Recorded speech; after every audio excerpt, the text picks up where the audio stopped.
Greetings and peace. This is Dr. Lawrence Brown with another episode of Interfaith Issues. I'm coming to you today with a topic that might surprise a lot of you. And that is that today I'm going to talk about how I became Muslim. Through these talks and through my other works, a number of people have approached me and asked how I became Muslim and why. And if for no other reason than simply to tell the story once, answer everybody's questions, and let people know how I made this major change in my life and in my religion, I've decided to tell the story. The story takes us back to 1990. Before 1990, I was the typical American. I basically subscribed to the philosophy that the person who died with the most toys wins. I had spent my life accumulating different things of this world, and that was the only thing that I knew. That was the only objective I knew in life. In 1990, my second daughter was born. I guess I wasn't listening the first time. When my first daughter was born, Christina, about 10 months before, she did something I had never seen any child do before, and that is that she was able to stand from the very first day of life. From the very first day, if I put her on her feet, she would stand upright by herself. Now, I'm a doctor. I'm a medical doctor. I understand that that is something that a newborn baby is not supposed to be able to do. But I didn't see it as a miracle. I saw it as something interesting, something charming about this child. But I guess I didn't get the message. I guess the message had to come to me twice, and the second time in a more dramatic way. So, 10 months later, in 1990, my second daughter, Hannah, was born. Now, Hannah was taken directly from the birthing room in the hospital to the neonatal intensive care unit. And at the time, I didn't know why. They did not tell me. I was a doctor working in the hospital. It was George Washington University Hospital, one of the most famous hospitals in the United States. That was the hospital where President Ronald Reagan went when he was shot. You cannot fault the medical care at that hospital. They had the highest medical care. So when I found out that my second daughter was blue, I was very concerned. I went and saw her in the intensive care unit.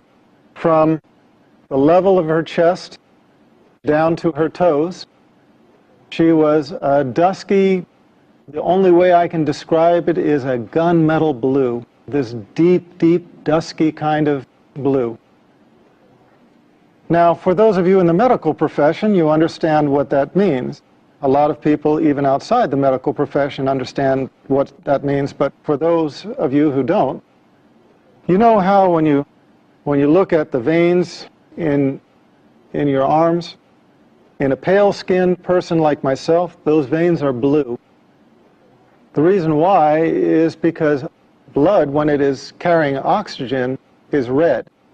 When the blood does not have oxygen, it turns blue. And that was the color of my child. We took a cardiac ultrasound. It showed that she had a coarctation of the aorta. Now, the aorta is the major vessel that comes off of the heart and then sweeps down to the rest of the body, carrying all of the blood for the body from the chest down. And a coarctation is a critical narrowing in that artery. We could see where the artery was normal size.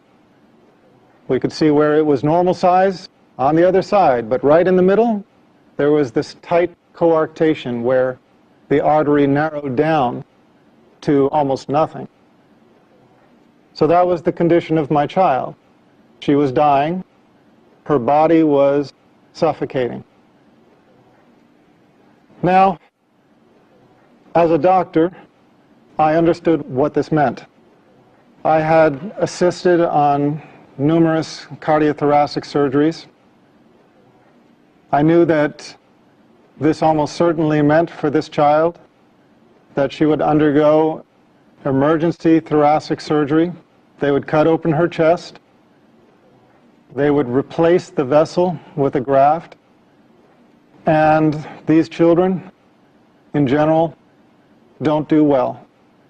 Given the technology of the time, about 20 years ago, my expectation was that my daughter would have the surgery, survive a few years, need to have the surgery again to replace the graft as she grew, and eventually the graft would fail and she would die. Now, that was my understanding at the time. That was the understanding of the intensivist, the doctor caring for my daughter at the time. So we were standing over this one-day-old baby, not even one-day-old baby, whose body was dying for lack of oxygen, and we were just watching her die.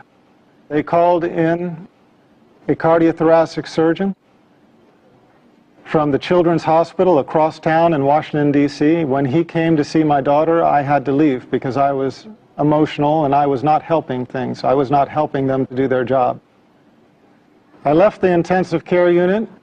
I went down the hallway.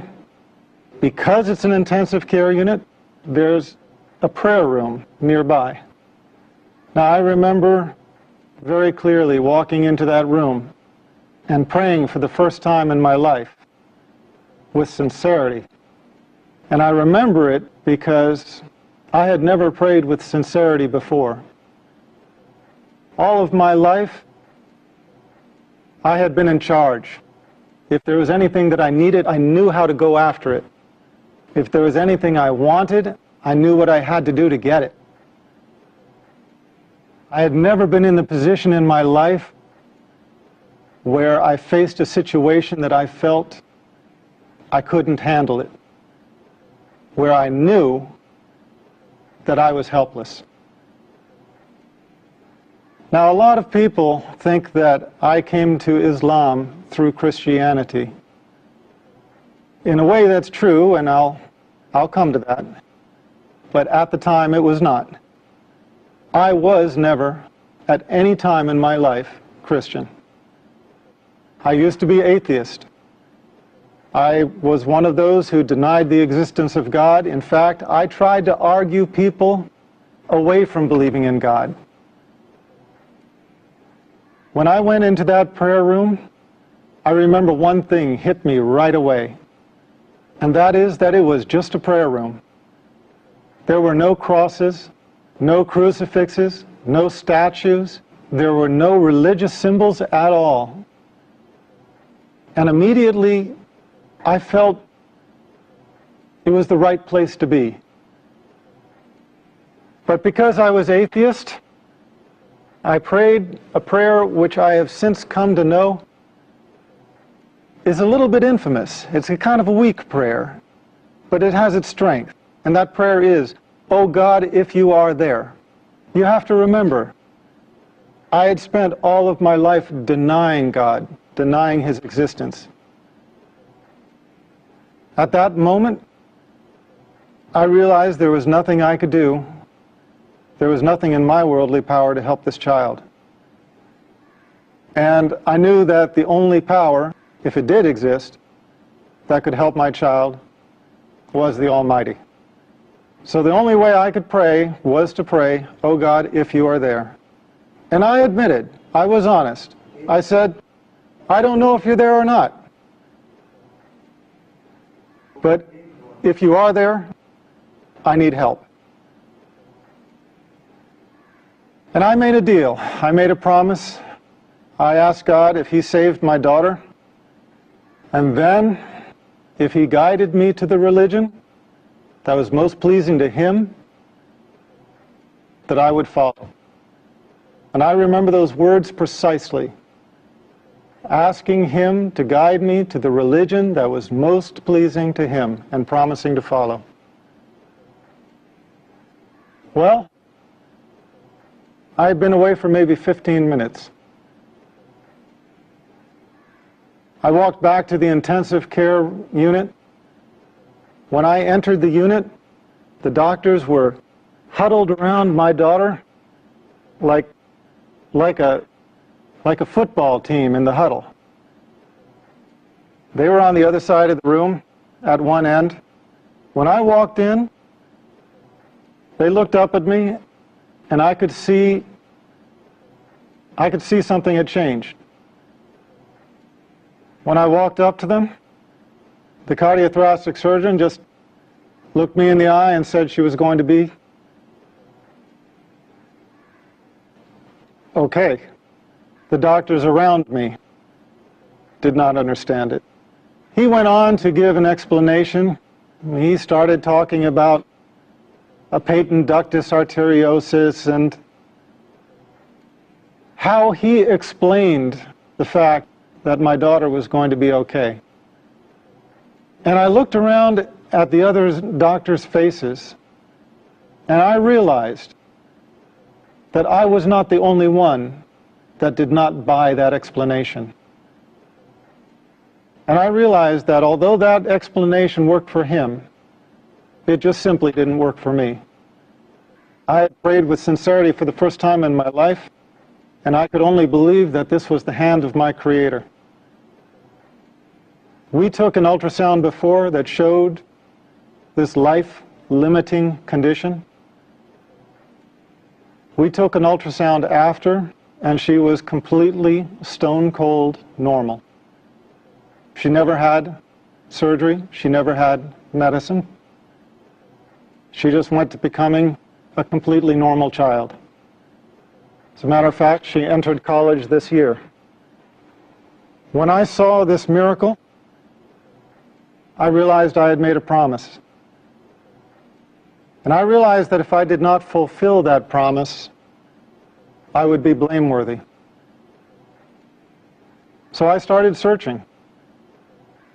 I had promised my Creator that if He would guide me to the religion most pleasing to Him, that I would follow. And the last thing I wanted was to die with that promise being unfulfilled. I would love to continue and finish the story all in one go, but we have an obligation to our sponsors, and so I ask you to be patient, bear with us. We're going to break for a few minutes. We'll be right back. Welcome back. This is Dr. Lawrence Brown again, speaking on the subject of my conversion to Islam. And I will just continue the story that I started, telling how and why I became Muslim. So, I started reading scriptures of a variety of religions. I studied Buddhism, Taoism, Shintoism, read into the Bhagavad Gita, started studying Hinduism, worked my way around to Judaism, Christianity, started working myself up the ladder of the revealed monotheistic religions. With each religion I encountered, I basically just came to the conclusion that, well, no, that's not it. It didn't take me long to decide against Buddhism, against Taoism, against Hinduism. That's why I ended up studying Judaism. When I studied Judaism, I felt, okay, now here there is some truth, but there are also some things that I did not believe. I found inconsistencies in the Old Testament, which we'll talk about in another show, inshallah. I found the prediction of 3 prophets to follow, and that obviously raised the question, well, if those prophets do not count as John the Baptist and Jesus Christ as the first 2 of those 3, who else could it be? So I moved on to Christianity. As I studied Christianity, I just was looking for the answer anywhere I could find it. I studied with the Southern Baptists, the Quakers, the Greek Orthodox, the Roman Catholics, Mormons, Seventh-day Adventists, my head is kind of swimming with all of the sects of Christianity that I approached for longer or shorter periods of time. And in the end, I could never get my answers.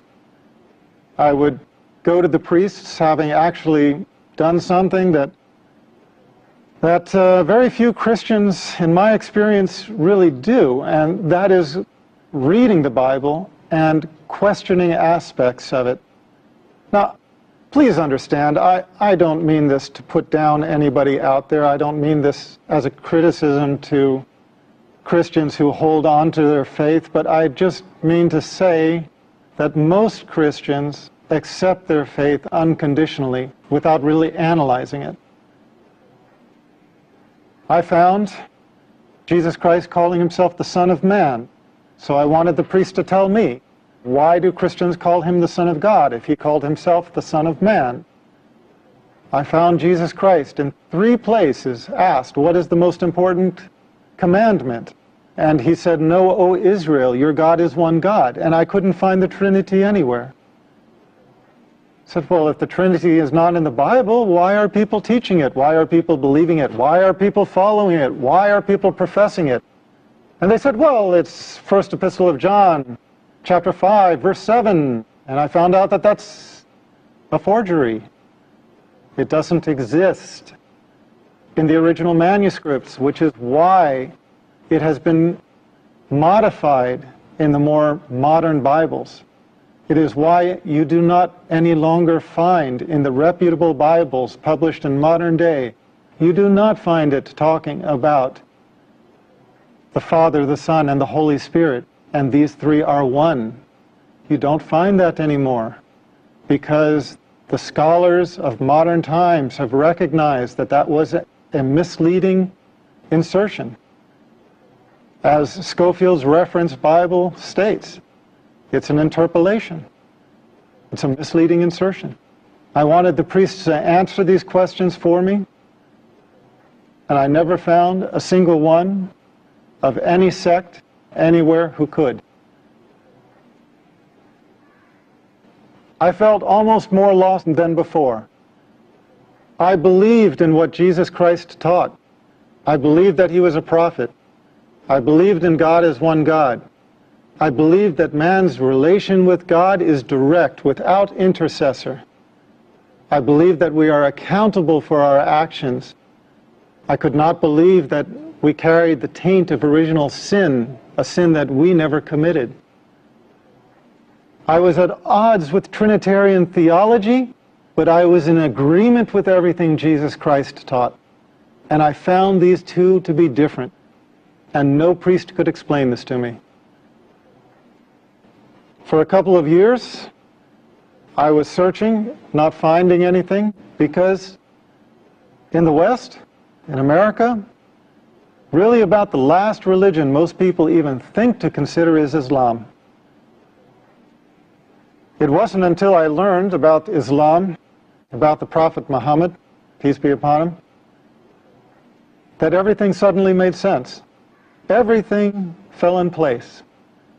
The Old Testament's prediction of 3 prophets to follow, John the Baptist being 1, Jesus Christ being 2. Who is the 3rd? The Prophet of Islam, Muhammad, peace be upon him.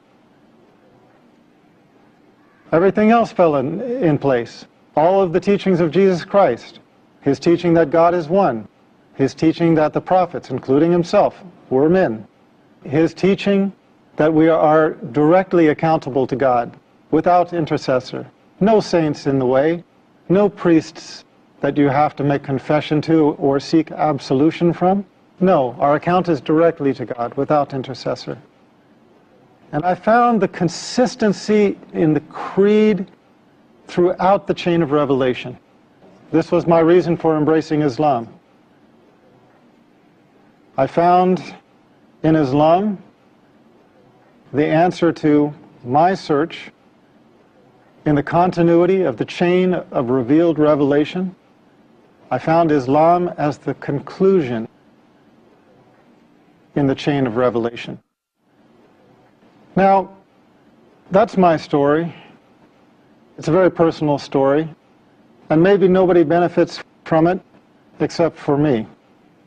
But it seems like everybody has a testimonial. And God guides who He wills. And if you are sincere, He will guide you to the straight path. But if you have some disease in your heart, if you have some insincerity, if you have some desire for the world where you do not put God as your priority, you can easily fall into this trap. You start out thanking God and you end up directing your worship to an element of His creation, worshiping the creation instead of the Creator. A few years later, as a doctor, I had a patient who had a son who was born with a lethal heart problem. It looked like he was going to die. She prayed to God. She asked for God to save her child, and she promised. Her child got better, the same as mine had. And you know what? She didn't keep her promise. She went back on it. And I guess that kind of concludes my story, because when I saw that, I realized that I didn't become Muslim because I'm so smart, because I figured it out, whereas somebody else maybe didn't. No. Here was this woman in the exact same situation. She was praying for the salvation of her child with a lethal heart defect, just as I had had a child with a lethal heart defect. And what was the difference between the two of us? The difference was simply that Allah guided me to Islam and made me sincere. And for whatever reason, she did not. She failed in her test. If there was one message I would send to the audience, it is just this. We come to the religion of truth not on our own, except as we ask for it. Allah guides those who He wills. Pray to Allah by whatever name you know Him. Pray to the Creator with sincerity. Ask Him to guide you in your heart and in your mind to the religion of truth and to make you pleased with it. And you will find, if you are sincere, and if Allah answers your prayer, you will find that the religion of truth enters your heart. And inshallah, you will join us as a brother or sister in Islam. Thank you for being my audience on yet another episode, Interfaith Issues. We will continue again, inshallah, and I look forward to being with you then. Peace, and may God be with us all. I feel the peace.